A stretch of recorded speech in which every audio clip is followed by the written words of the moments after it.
Film ഫെസ്റ്റിവലിനോടനുബന്ധിച്ച് സംഘടിപ്പിച്ചിട്ടുള്ള art exhibition ശ്രദ്ധേയമാകുന്നു.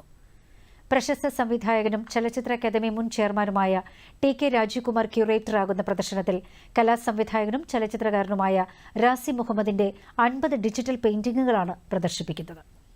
50 ചലച്ചിത്ര പ്രതിഭകൾക്ക് ആദരമർപ്പിക്കുന്നതാണ് പ്രദർശനം. ഡിജിറ്റൽ ചിത്രകലയും ചലച്ചിത്രകലയും സമന്വയിക്കുന്ന ഈ അപൂർവ ദൃശ്യവിരുന്ന് കാണാനായി നിരവധി പേരാണ് പ്രദർശനവേദിയിൽ എത്തിച്ചേർന്നത്. ലോക സിനിമയിൽ ഇടം പിടിച്ച സംവിധായകരെയും അവരുടെ ചിത്രങ്ങളെയും കോർത്തിണക്കി ഒരു ചിത്ര പ്രദർശനം സംഘടിപ്പിച്ചിരിക്കുകയാണ് 29ാമത് രാജ്യാന്തര ചലച്ചിത്രമേളയിൽ.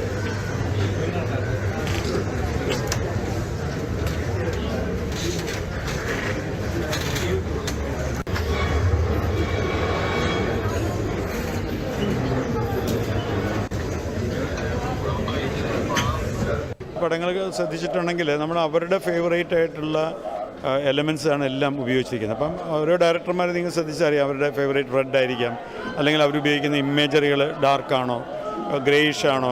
അപ്പോൾ ഇത്തരത്തിലൊരു സ്റ്റഡി ഇതിനകത്തുണ്ട്. അതുകൊണ്ടാണ് ഈ പെയിൻറ്റിങ്ങുകൾ ഇങ്ങനൊരു ഒരേ ഫ്രെയിമിൽ കണ്ടിട്ട് പോലും ഓരോന്നും ഡിഫറൻ്റ് ആയിട്ടിരിക്കുന്ന അവരുടെ കളർ കോമ്പിനേഷൻസ് അല്ലെങ്കിൽ അവരുടെ കോമ്പോസിഷൻസ്, അവരുടെ സിനിമയിലെ ഒരു കോമ്പോസിഷൻസ്, അതെല്ലാം നിങ്ങൾ അതേപോലെ ഫോളോ ചെയ്തിട്ടുണ്ട്. അപ്പോൾ അതുകൊണ്ടാണ് നമുക്ക് ഈ പറഞ്ഞ പോലെ നമ്മൾ ഫോർ എക്സാമ്പിൾ നമ്മൾ ഇതിൽ ഏത് ഫിലിം മേക്കർ എടുത്തു കഴിഞ്ഞാൽ ഈ ഇപ്പോൾ അരവിന്ദനൊക്കെ എടുക്കുന്ന പോലെ അല്ലെങ്കിൽ തസ്കോർസി എടുക്കുന്ന സമയത്ത് അതിലെ ഇമേജസ് എല്ലാം അദ്ദേഹത്തിൻ്റെ സിനിമ കണ്ടിട്ടുള്ളവർക്ക് പെട്ടെന്ന് അസോസിയേറ്റ് ചെയ്യാൻ പറ്റും. അപ്പോൾ അതിനകത്തെ കളേഴ്സും എല്ലാം അതുമായിട്ട് കണക്റ്റഡ്. അപ്പം ഞാൻ പറഞ്ഞില്ലേ, നമ്മുടെ ഒരു എഡ്യൂക്കേഷൻ്റെ ഭാഗമായിട്ട് ചെയ്തതുകൊണ്ട് ഇതിന് അങ്ങനെ ഒരു അക്കാഡമിക് സ്വഭാവം കൂടെ ഉണ്ട്. അപ്പം പുതിയ ജനറേഷന് പഴയ മാസ്റ്റേഴ്സിൻ്റെ സിനിമ കാണാനും അല്ലെങ്കിൽ കണ്ടിരിക്കുന്നവർക്ക് ഇത് ആ സിനിമയാണല്ലോ എന്നുള്ളത് ഓർക്കാനും വീണ്ടും വേണം ആ സിനിമ ഒന്ന് കാണാനും.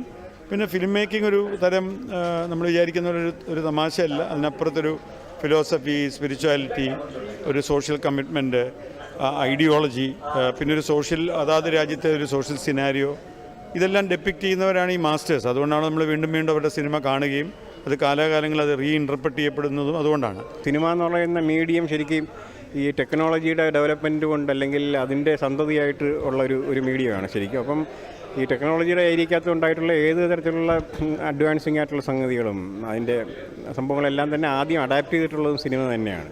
അപ്പോൾ അങ്ങനെ ഒരു മീഡിയത്തിനകത്ത് വർക്ക് ചെയ്യുന്ന മാസ്റ്റേഴ്സിനെ കുറിച്ച് ചെയ്യുമ്പോഴും അത്രയും അപ്ഡേറ്റഡ് ആയിട്ടുള്ള അല്ലെങ്കിൽ അത്രയും മോഡേൺ ആയിട്ടുള്ള ടെക്നോളജി തന്നെ അതിനകത്ത് ഉപയോഗിക്കണം എന്നുള്ള സംഭവം ആലോചിച്ചിരുന്നു ശരിക്കും. അങ്ങനെ എയുടെ ഹെൽപ്പോട് കൂടിയിട്ടാണ് ഇതിലെ പല വർക്കുകളും ചെയ്തിട്ടുള്ളത്. ഒരു 3 സോഫ്റ്റ്വെയർ നമ്മളല്ലാത്തതും ഒരു 3 സോഫ്റ്റ്വെയർ ഡിപ്പെൻഡഡ് ആയിട്ടുള്ള സോഫ്റ്റ്വെയറുകളാണ്. അത് വെച്ചിട്ടാണ് വർക്കുകൾ കംപ്ലീറ്റ് ചെയ്തിരിക്കുന്നത്.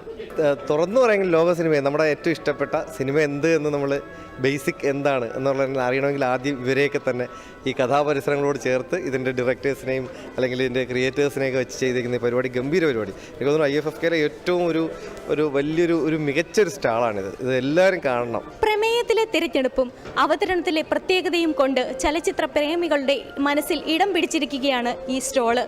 ക്യാമറാമാൻ മുരുകനൊപ്പം അരുണിമ കൃഷ്ണൻ.